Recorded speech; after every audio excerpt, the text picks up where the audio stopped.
Hey, Lori at Not Forgotten Farm here doing my little short tutorials of my primitive embroidery stitches. This is the 7th and last one that I'm going to do. This is going to be for French knot. Using a friction pen.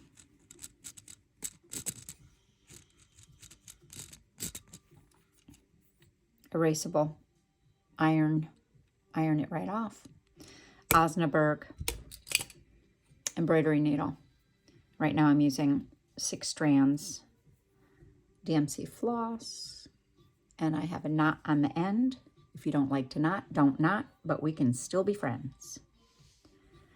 All right, French knot. You either love them or you hate them. I kind of like them. I'm ish about them. Bring your needle up through your fabric. Hold your thread. Take your needle. Wrap your needle. I like to do 3 times. You could really do as many as you'd like. You're going to go right back down next to, but not into, the same hole that you've previously come up. Going to put your needle down. You're going to keep tension right here on that thread. And you're going to gently pull.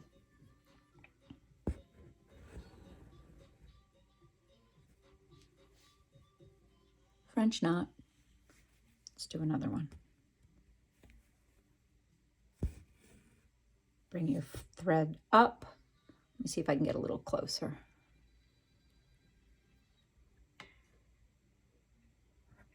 Bring your thread up, hold it, take your needle, wrap your needle. We'll do 3 times. Go down into your fabric next to, but not into, the same hole. Don't pull this too tight. You want to actually see the knot.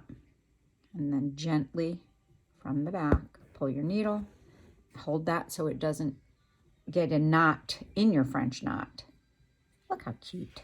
They're so cute. You see it? I hope it's not blurry. So French knot is really cool. You could use it for a lot of different things. And I mean, you know, there's 2. I just wrapped 2. That's going to be a little bit smaller. And your knots will be smaller or larger depending on how many wraps you make and how many threads of floss you're using. Whoops. 1, 2. Gently pull.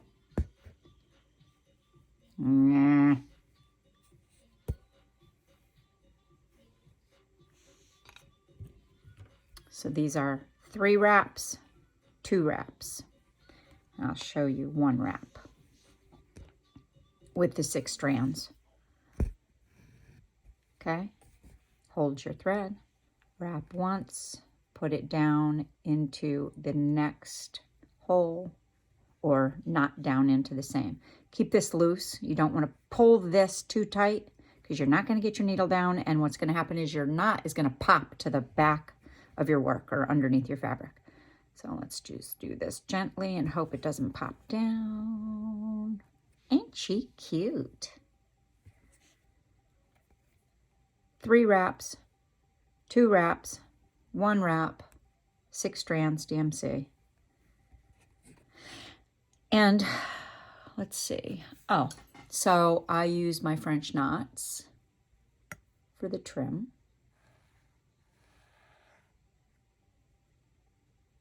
On his hat and his coat. Just a couple. You don't need a lot. You don't need a lot. I forgot to tell you that his belt is also split stitch. His hat is split stitch. Straight stitch eyes.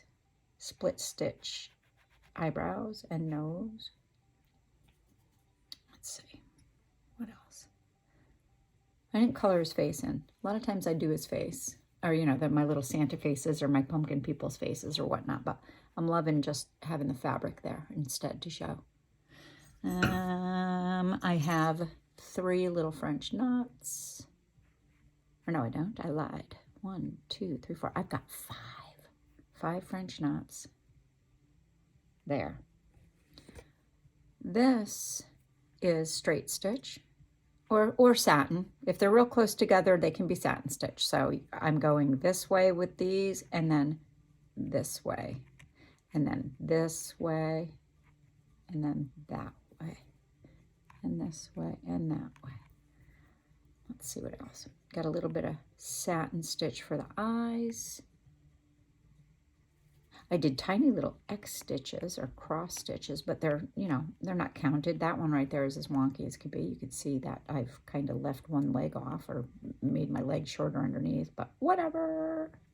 I did stem stitch the mouth first, and then I went back over it with a tiny little X stitch. Did a little bit of satin stitch here. I think I talked about that. Little stem stitch in the middle. Yeah. Yep. Okay, so that's your French knot. That's the last of my stitches that I really use quite often. To go over them again, we've got 7 stitches: split stitch, satin stitch, stem stitch, straight stitch, running stitch. Then we did the wrapped running stitch, and then the whipped wrapped running stitch, whip whap one in stitch, and then the French knots. And there you have it. All right, again, no throwing rotten tomatoes at me.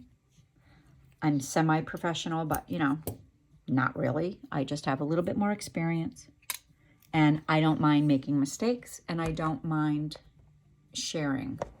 So, all right, that's it. If you have any questions, you can email me at notforgottenfarmwitch, WITCH, @gmail.com, and I'd be happy to answer any more questions that you may have.